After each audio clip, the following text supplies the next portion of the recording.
sewing friends, and welcome to another episode of Sequin Girly Creates. If you are new here, welcome, and if you're an existing subscriber, welcome back. Oh, the sun's a bit bright. It goes from other days where it's been a bit dark to a bit bright. Today we're just going to have to manage. If you don't already subscribe, I would love you to subscribe. It really helps me get out there and get noticed and to keep me going. And oh, there's the steam train again. And if you don't already, please give things a like. So today's episode is a non-garment sewing episode, and it is also an episode about not spending money and also using things up. So lots of those things I talk about. I am sure you have seen the pumpkins that go around year on year. It's getting bigger and bigger.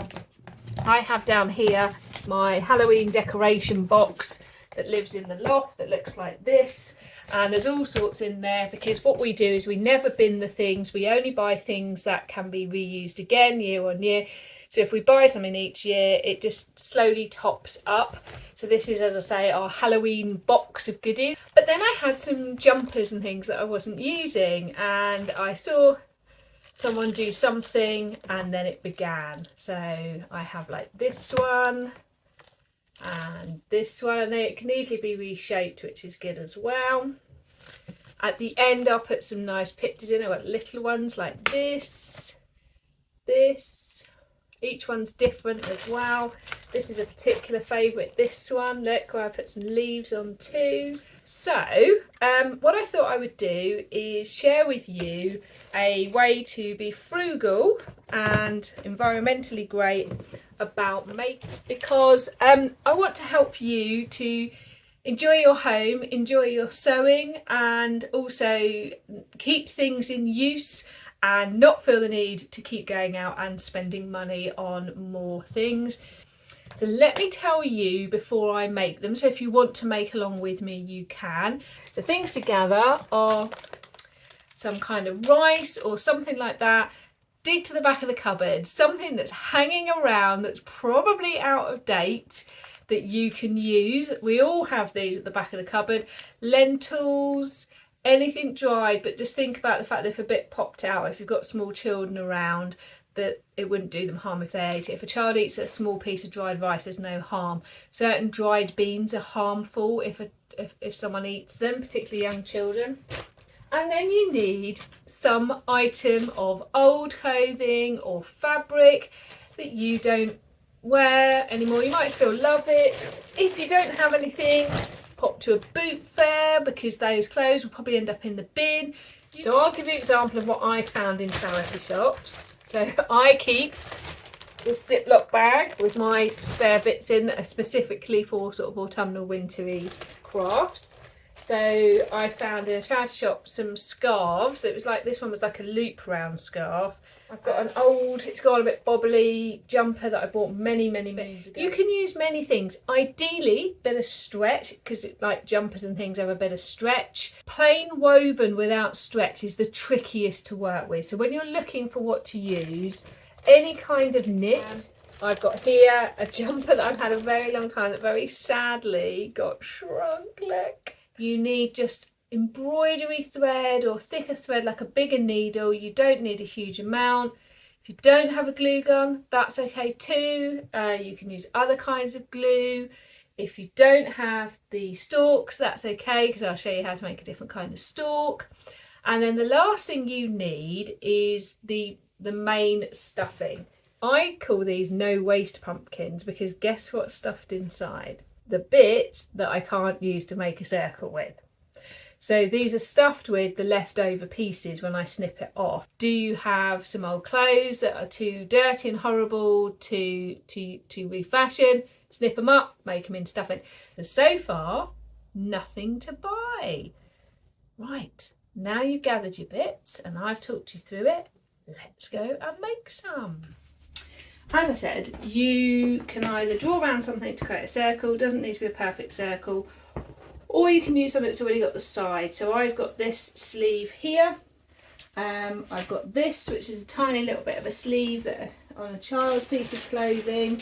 But let's have a look at this that I've got. This is pretty awesome. So let's cut apart from here, because this will make a very very fabulous pumpkin. So it doesn't matter that it slopes. You want it to be longer than it is wide, but again, the variety creates different shapes and sizes and different amounts of fold. So really don't worry too much about the exact shape, and over time you'll get to work out what works for you.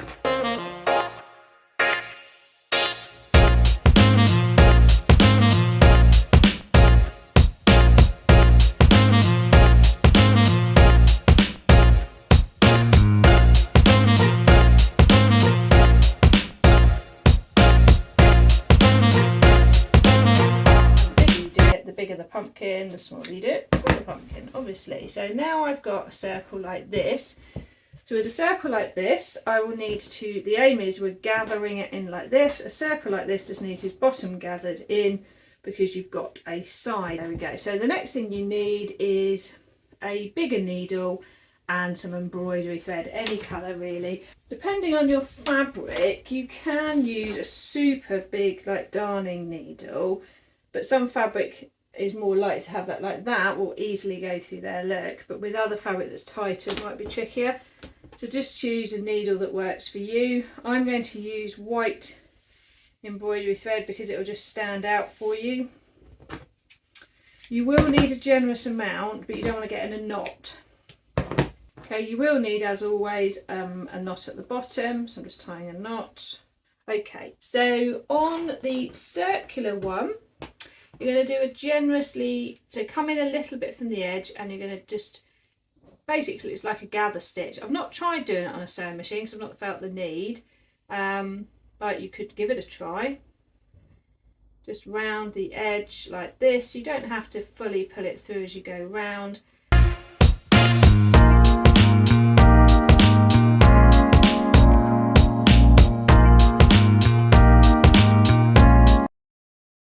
So can you see it starting to gather?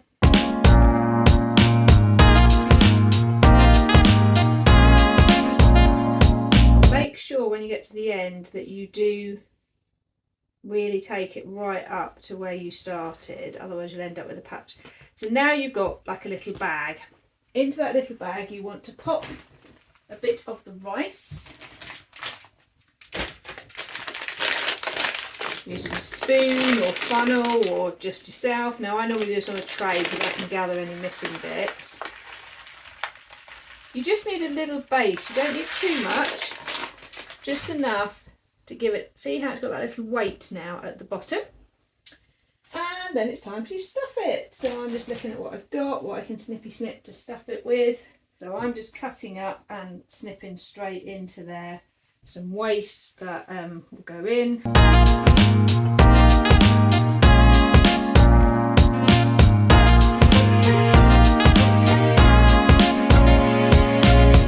I will come back to that one in a minute. Let's assume that's fully stuffed. So this one, again, you're going to want to gather the base. So we're going to do that, and then we'll come back to the one that's stuffed. Okay, so the one that was already a tube that started life as a sleeve, this one began life the same as a sleeve on a jumper. I turned it inside out and I've gather stitched around the bottom, the wider part, because as the sleeve goes up it gets wider. So the wider piece of the two I gathered. Again, I've done it in this bright white so you can see it. So on the inside, so now we've got a pucker like that. That's the inside version of that. So I'm just going to knot that off. Now this is the difference between this kind and the other kinds. Just doing a knot, whatever way suits you. No one's going to see it. Favourite thing about the back of stuff, no one knows what's there if you're not sure. Sometimes what I do to be really confident is I just stitch right through all the gathers and just do another knot, because what we don't want is the rice leaking out. So you can always do those now because we know they're then on the inside and no one can see those. We're just creating a nice secure, and you want the gathers poking inwards to the wrong side. If they're starting to poke through the other way, you don't want that, because what you want is that dimple like that. So I'm just picking them up, stitching right through. So if I turn that through now, look, can you see those gathers there? It's generally quite good, but I need to fix that with those gathers. And I knew it, didn't I? See, that to me, I'm happy with that. There are a few poking out. You could keep working on it. But you know what? When that dimples in, they're going to go. So now I am, like almost like this one, ready to stuff. But guess what? You need to gather your top. The bigger the sleeve, so if you get a big men's jumper or a big large size jumper, you'll get more.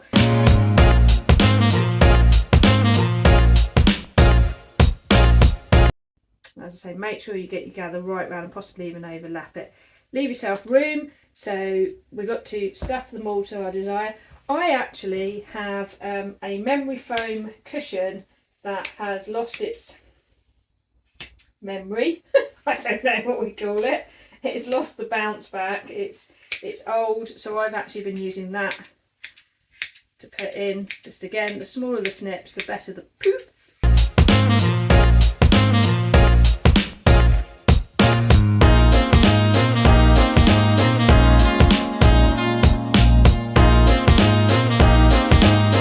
You will be surprised how much stuffing you need, and that's partly why I'm showing you the stuffing, because it is a little bit surprising and it is amazing. It's a great stash buster for using up all those bits. Pull it together and see if you like that. And do you see how it's uneven? I like that because that's what pumpkins are like in real life.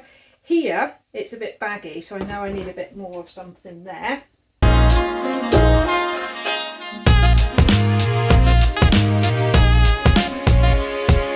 And this is the difference between this and using like proper bought stuffing, which I really don't think we need at all. You just need to check in. So let's check in. We don't want it overstuffed. I think that works really well. It's got a good shape. Can you see how it's got that weight, that stability from the rice at the bottom? I can see here I've not quite overlapped my gathering enough, but that's okay. We'll resolve that. And can you see as I pull that together, and you can easily shape it about, I think. So that one's ready. Right, so I have mostly stuffed the two pumpkins. This one, as you can see, because of the fact that it was a more sort of upright one, it's a more standing up pumpkin than that. So that might help you decide what kind you like. I've just been snipping up some more bits. I've done a combo of the inside of the memory foam and that. I'm just having a look, just giving it a bit of shape. A bit like if you do baking, you might shape round. See, look, nice base, really like that base. Now just checking I'm happy. Sometimes just a push and a jiggle. See how that looks better now? There we go, look, I'm feeling happy with that pumpkin. So now what we've got to do is we want this to dimple in. So if you look at that one, it rises up, but that dimples in. Most of them, that doesn't massively dimple in, but comes together. Can you see how that one sort of pulls in? So we need to create that effect. So the first thing you can do is just pull it together like this. So I'm going to just do like I did on the base and just first of all knot it. Now I am using white, so I am mindful that if I'm not careful it will be visible. But I'm going to do again like I did at the base. I'm just going to stitch through to pull it tight. If you are using the shop bought ones, they will disguise a lot because of the width of that, and it's got like a spiral cork that goes down into there. If you're using something different, then you need to think about the fact that it won't disguise it as much. But you know me, you know solutions and creativity. A couple of leaves on and it will hide things that you don't want people to see. So now what I want to do is, do I want to keep it like this or do I want to create this dimple in here? So I'm going to do it to show you. So I'm going to push my needle right down till it pops out at the bottom. And look, we suddenly start to pull. So I'm going to go back up. And don't be frightened to push it about because remember it's just soft stuffing inside. So now look at the base. Look how it's pulling together. And look at the middle. So now I'm going to jab down again. Now some pumpkins you see, and I have tried them, they actually use a colour that works and pull it around the edge like this. For me, I'm not a big fan of that. I think these ones naturally take a great shape with the pulling and the stuffing, but you can try it, and what you'll get is like that, pulling it through so you can see, you get that sort of effect. Do have a look online, see what you like. I feel that just a couple like that, look at that now, look at the base. So I'm just going to go up again. It's a great way to get any missing tucks in as well. That's a great dimple in there. So I'm going to tie off a knot in there because it won't be seen. And if you think I've used bright white and it's not show, I've done it so you can see it, but you can't see any of that white thread there.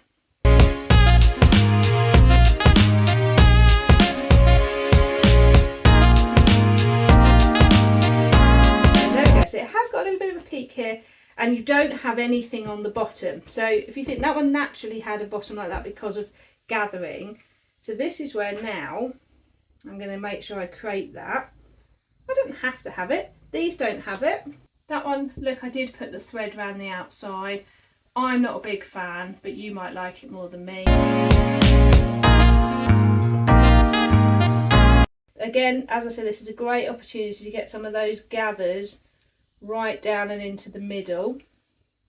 So I can now, as I pull this up, I can start to really get, there we go, sort of centre that a bit. Look at that, just 3 up and down, and suddenly, so let's get that, and it's centred itself almost. And as I said, in nature we don't see perfection. And that, look at how nicely that's pulled in there now. So I'm just going to knock that off. So the last thing to do is the stalk. Let me show you something. But you don't need to go shopping, you don't need to buy anything, and I'll show you why. You could use a cinnamon stick. Break a cinnamon stick, glue gun that in, that's one option. Or you can make your own. I've got felt, you could do it with any kind of fabric that has got stability, and that's what this is here. That stalk will work perfectly with that, there we go. So roll this up. Again, it depends on how thick or thin you want your stalk. I think that's too high and looks silly. I'm just going to put, I've got glue gun, if you haven't got a glue gun, okay, here we go. So just a little bit of glue gun, as I say, a stitch, a thread, a PVA, whatever you've got, just there. Oh, watch out for glue gun whiskers, it's the last thing you want. A little dab, be careful, you don't want to overdo it and see it. I'm going to catch the whisker with that and jab it in. Push it down nice and firmly, get rid of that whisker. So there you go. You have a pumpkin with a stalk. One of the other things you could do is cut out felt fabric. Obviously be mindful if it frays, you might like the fray, you could put that on. You could look for some thread just to make, like as I showed, the curly whirly sort of tendrils. If you do all of those before you put the stalk in, you can use it to hold them in place, if you see. I'm not going to do that stalk. Oh, I'll do it for you now. And then look, you could glue, I put jab of glue under there and press it down like that. These tendrils mean that if you don't like that, just poke that under there. It just gives it that sort of more natural look. So there you go. How to make your own fabric pumpkin. As I've said, lots of ways, lots of kinds. Don't waste anything. That snipping can go inside another pumpkin. This snipping can go inside another pumpkin. No waste, nothing left behind. You've got some fabric you love, you can always make them from those as well. Little ones all the way up to big ones. No jumper is safe.